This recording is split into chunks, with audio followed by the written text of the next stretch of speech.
4 декабря, самый центр столицы, Пушкина-1. Автобус сгорел дотла. Прошлая пятница, Мамадышский тракт. Автобус горит не менее ярко. 20 декабря, задымление на Вишневского. За последний месяц 4 случая. Все в Казани и все с МАЗами. Паники среди пассажиров пока нет, но появились опасения. Если, как говорят, печку не будут включать, то и гореть, наверное, не будет. Я, скорее всего, думаю только из-за этого, что печка включает и нагревается, горим. Горение я как-то, не знаю, не думала.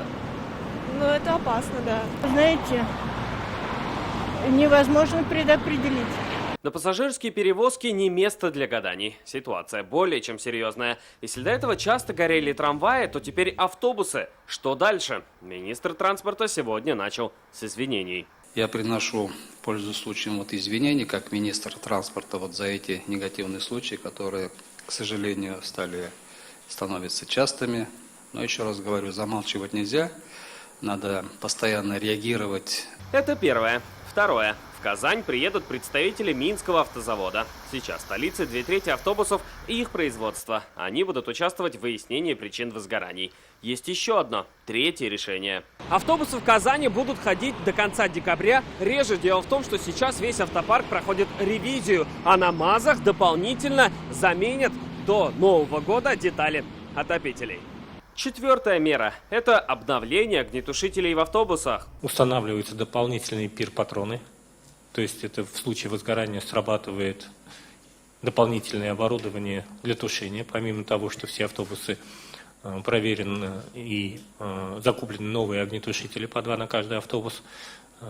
Проведены дополнительные инструктажи с водительско-кондукторским составом. Возможно, будут и новые меры. Проверку сейчас проводит прокуратура. Они уже выяснили, автобусы ездят с нарушениями правил безопасности. В салонах нашли зарядки, аудиоаппаратуру, а это доп. Нагрузка на электронику. Отсюда и возможные замыкания. Сотрудники автотранспортных предприятий нарушили требования безопасности при эксплуатации автобусов, а их непосредственные руководители не обеспечили своевременное выявление и устранение этих нарушений, внесены представления с требованием устранить нарушения и наказать виновных. Этого потребовало и руководство республики. На прошлой неделе на комиссии БДД премьер поднял с места директора Казанского метроэлектротранса. Руслан Гарянович, были несколько происшествий, то есть и с горением, и с тормозной системой.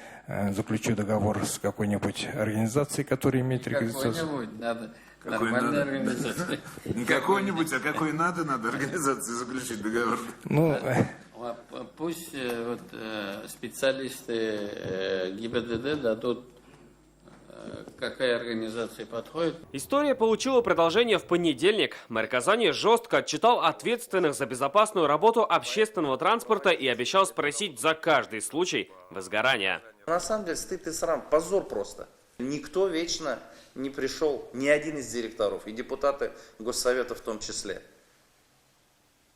Или наведите порядок, или пусть на их место перейдут те, которые не безразличны.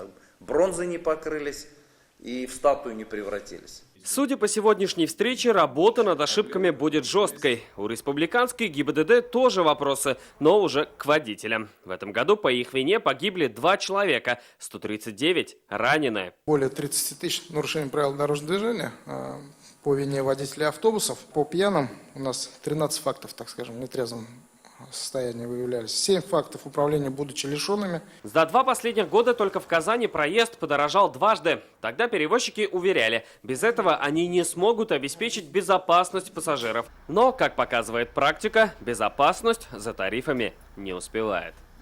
Салават Мухаммадуллин, Ренат Сафин, ТНВ, Казань.